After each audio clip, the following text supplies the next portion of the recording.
For 2,000 years, Christians have believed that there are two places in which the soul of humans will spend eternity: heaven or hell. And for most of those 2,000 years, the word hell has been anything but ambiguous. Welcome to hell. The popular concept of hell is that of a place in which sinners are separated from God to suffer for eternity. Often it's depicted as a huge torture chamber housed in another plane of existence. Other accounts describe the place as a kind of furnace where the damned are tormented by eternal flames. Whoa! Who's that? Ted, who do you think it is, dude? But is that how the Bible actually describes hell? Well, not exactly. The popular image of hell is one that is based not on scripture directly, but on inference, mistranslation, and a conflation of superstition with actual teachings. In the Bible, 4 words are translated into the English word hell, 2 of which have essentially identical meanings. The Hebrew word Sheol and the Greek word Hades both describe the exact same thing, a place where the dead abide. The exact definition of those words is open to interpretation, but generally they refer to a sort of plane of existence in which the dead live, or in some interpretations, an underworld beneath the earth. Notably, however, these words are neutral, and the places described by them are not places of eternal torment. They're just places. Elsewhere in the New Testament, the word Gehenna is also translated as hell. In fact, Gehenna, or the Valley of Hinnom, was and is a real place, and you can even visit it today. In New Testament times, it was a literal trash dump in which garbage was discarded and burned.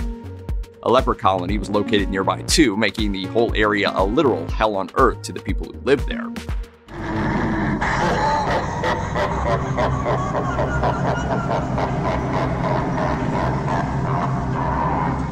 The 4th word translated as hell, however, is much more ambiguous, and this is where the classical idea of hell as a place of torment comes from. In the New Testament, in 2 Peter 2:4, the Greek word Tartarus is found. This is actually a verb, and it translates to cast into hell. Furthermore, Greek superstition held that Tartarus was a sublevel of Hades, in which those sent were indeed consigned to eternal torment.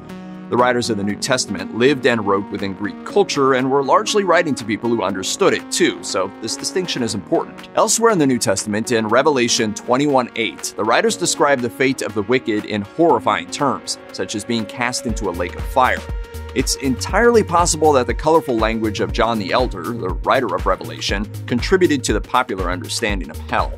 Funnily enough, the modern conception of hell as a physical place of horrific torture actually originates not from 2,000-year-old canonical scripture, but from popular epic poems written centuries after the Bible. While the hell of the Bible may often be ambiguous and difficult to visualize, this was not the case for the works of the poets who came after. Dante in 14th century Italy and John Milton in 17th century England did more to create the vivid and haunting imagery the word hell conjures than any of the Bible authors. The classic nightmarish scenes of the scarlet demons roasting the souls of sinners in red-hot coffins or boiling them in rivers of liquid fire come straight from the pages of Dante's Inferno and Milton's Paradise Lost. Such scenes of extreme suffering served as a threat to sinners for centuries, but some modern clergy are calling for a different, more biblical conception of hell. On his blog Pursuing Veritas, for example, the Christian pastor Jacob J. Prallo writes that conceptualizing hell based on the works of epic poets rather than the Bible seems a little out of place. It wouldn't be easy to undo 500 years of status quo, however, especially since pop culture seems to have followed in the wake of these early modern poets. Chances are people will be thinking of hell in the same way for centuries to come.